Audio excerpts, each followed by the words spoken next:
Okay, I'm going to blitz through this really quickly. Firewalling on Amazon. If you go through the user forums, you'll see an internet win. Someone saying, how do we block outbound connections? Some Einstein responds with, why would you want to block outbound connections? Okay, so all these years of internet computing, we've now taken a massive step forward. Skip through that video because we've got 3 videos and no time. But basically, if you go to MobileMe and say you forgot your password, the first thing they're going to ask you is your birth date, and then they're going to ask you your secret question. Okay, and you can find this out for almost everyone relatively easily. If you can't find them on Facebook, you'll find them on Amazon with their birthday list. Okay, so if you take for granted that we can reset people's passwords relatively easily on MobileMe, the next question is, what do I do once I'm able to reset your password? And for this, we actually looked at an attack that's semi-weird and a little bit counterintuitive. Okay, so what we're going to look at here is an attack that's not going to make too much of sense until we take it all the way.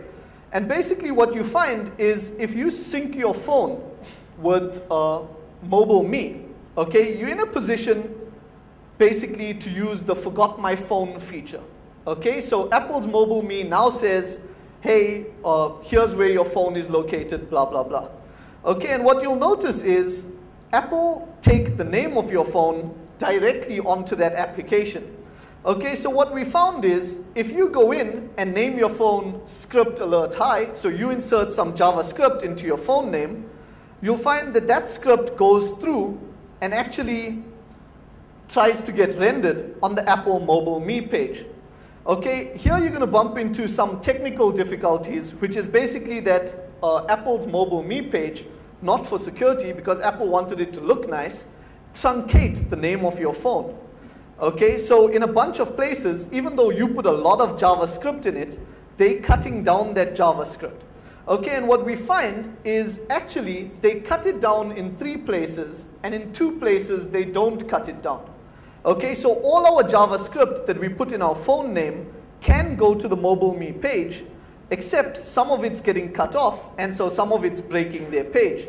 Okay, so we now start trying to see how much of JavaScript we can squeeze into that small space, and it turns out that you can't. Okay, you can't do anything useful in that smaller space, and it turns out the answer is not to use really small JavaScript, but to use a lot of JavaScript, but pad it initially with something non-malicious. Okay, so whoever truncates it, truncates stuff that doesn't matter, they're truncating the padding, and the ones that don't truncate basically allows our script to go through. Okay, so we put in a whole bunch of JavaScript that looks something like that. I'll skip through it.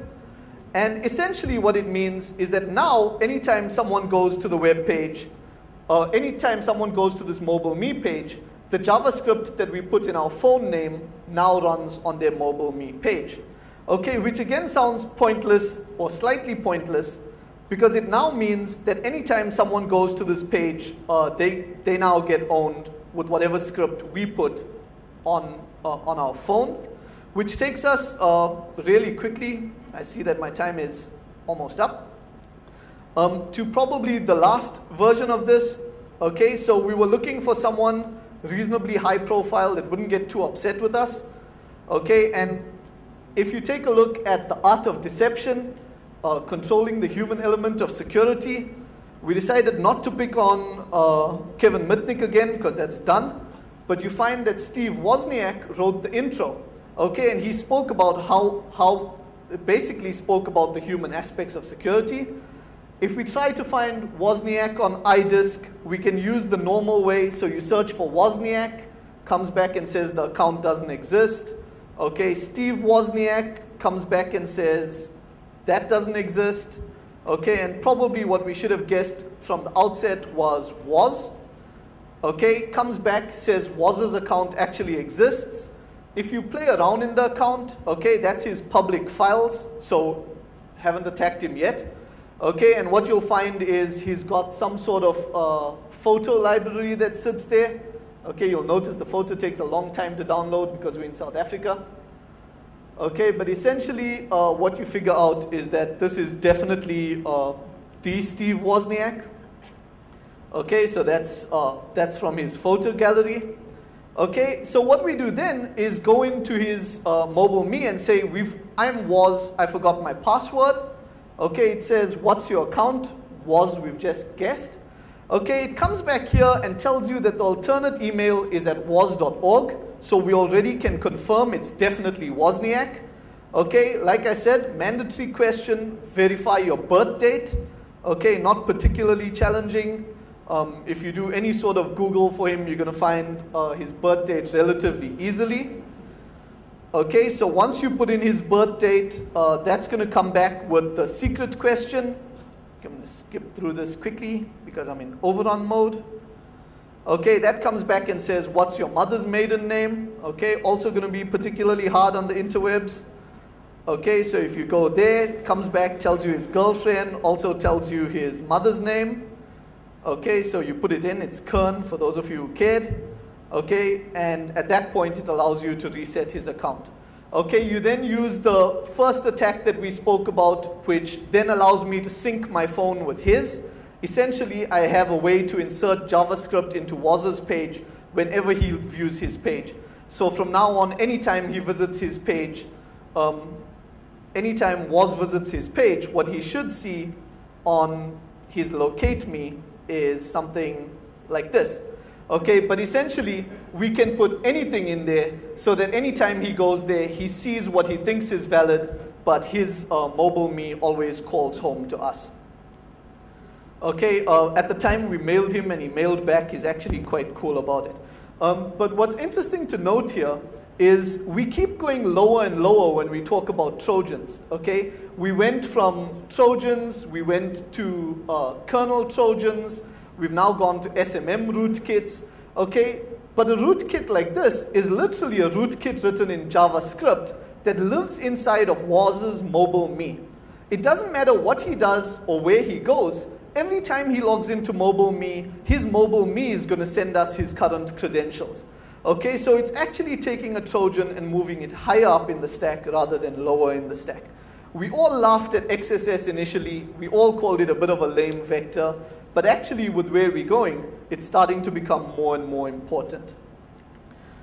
Okay, so really quickly, I won't go through all of this. You can read it. You can read it on the slides. Essentially, the things to remember are, we didn't fix the web app problems. We're now making those web app problems the stuff that controls our infrastructure. We didn't fix, we've got a lot more problems that we need to start looking for, lots of attacks that aren't the traditional attack vectors that now come into play once we're talking about the cloud. We're moving into the cloud whether we want to or not. So even if you don't know your stuff's moving into the cloud, lots of vendors are moving you automatically. Transparency is going to be key. Testing is going to be key. All of the vendors that we spoke to were really responsive.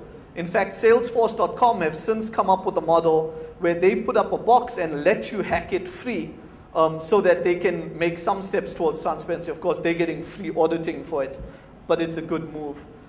Transparency is going to be important, and Steve Wozniak is cool. The videos, the slides, the tools are all available on our website. You can mail research@sensepost.com if you've got any questions. Like every man and his dog, I'm on Twitter, so you can follow me and get questions there. Any questions?